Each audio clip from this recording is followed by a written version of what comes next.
Sin City stars Bruce Willis, Jessica Alba, Benicio del Toro, Clive Owen, and Mickey Rourke, just to name a few. It was directed by Frank Miller and Robert Rodriguez, and is based on the graphic novel series by Frank Miller. It was released on Blu-ray October 21st, 2008, and runs 2 hours, 4 minutes. Right off the bat, I have to state the obvious. There's no denying the bold visual style of this movie. Black and white, splashes of color, and bright glowing blood. The definition of neo-noir 100%, with some genuinely stunning imagery. It has more style than substance, and you can tell the film knows it, and is proud of it. It's damn confident in what it is, and I have to give it respect for that. While a slightly above average film overall, it manages to tell 4 different interesting stories and keeps my interest due to its offbeat individual story script structure. Much of the film is based on Frank Miller's first, third, and fourth Sin City books. The intro and outro are based on a short story, The Customer Is Always Right, from the 6th book. Bruce Willis and Jessica Alba's story begins and ends the film, which is the most complex and involved story, with Mickey Rourke and Clive Owen's stories in between, with other recurring characters in all of them suggesting many of them know or know of one another. So if we put the film in order, by story name, it would be The Customer Is Always Right, Part 1, The Yellow Bastard, Part 1, The Hard Goodbye, The Big Fat Kill, The Yellow Bastard, Part 2, and The Customer Is Always Right, Part 2. The Yellow Bastard centers around one of the few straight cops in Sin City, played by Bruce Willis, who saves a child from a murdering son of a powerful politician who gets away with everything. This one also stars Jessica Alba and Nick Stahl. The Hard Goodbye, starring Mickey Rourke, centers around a self-proclaimed ugly loser who tries to avenge the death of a hooker he spent the night with, and to clear himself of being set up for that murder. He's been looked down on so much in his lifetime, the only motivation for his actions is simply because she was nice to him. Also starring Jamie King and Elijah Wood. The Big Fat Kill centers around the new boyfriend of a waitress who wants to teach her abusive ex a lesson.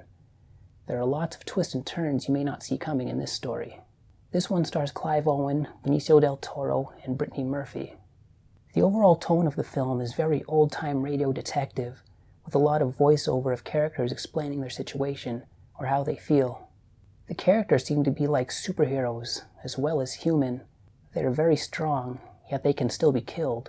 Marv, at first impression, for example, looks and seems to be indestructible, but the harsh realization in all of these stories hits that these characters have vulnerabilities like anyone else. So what are my beefs about this film? I don't see why the filmmakers insist on having victims of handgun bullets propelled through the air. I don't think they realize how ridiculous and comical it looks, even in a comic book movie.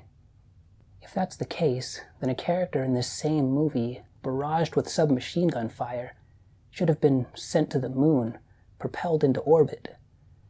The acting is sometimes over-exaggerated, mostly from Clive Owen. He and Benicio del Toro have good points in their story, some good humor in particular. Del Toro's acting is smooth and convincingly makes himself out to be a big sleaze, while Owen's acting is on the other side of the spectrum, stiff and stilted. When he makes out to be serious, he just looks like he's constipated. The CG doesn't look particularly good. There's a weird green hue on the shadows of some of the actors during close-ups, like there was some kind of issue or malfunction with the technology they were using and couldn't get rid of it. There's one scene where Marv is tied to a chair with his face covered in blood, but near the end of that scene, it looks like they had to shoot another take because most of the blood that was on his face is gone. Overall, I believe Sin City warrants a view on visual and structural interest alone. As I mentioned, it is style over substance. It feels like the movie knows it. If you're looking for something unique, I say give it a go. 7.5 out of 10.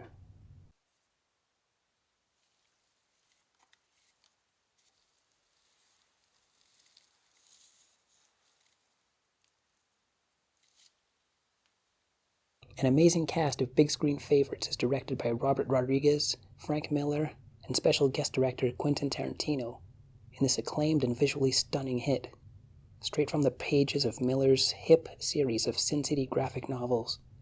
Bruce Willis stars as a cop with a bum ticker and a vow to protect a sexy stripper, Jessica Alba. Mickey Rourke as an outcast misanthrope on a mission to avenge the death of his one true love, Jamie King. And Clive Owen as Dwight, the clandestine love of Shelley, Brittany Murphy, who spends his night defending Gail, Rosario Dawson, and her old town girls, Devon Aoki and Alexis Bledel, from a tough guy, Benicio del Toro, with a penchant for violence. Also starring Elijah Wood, Nick Stahl, Michael Madsen, Carla Gugino, and Michael Clark Duncan.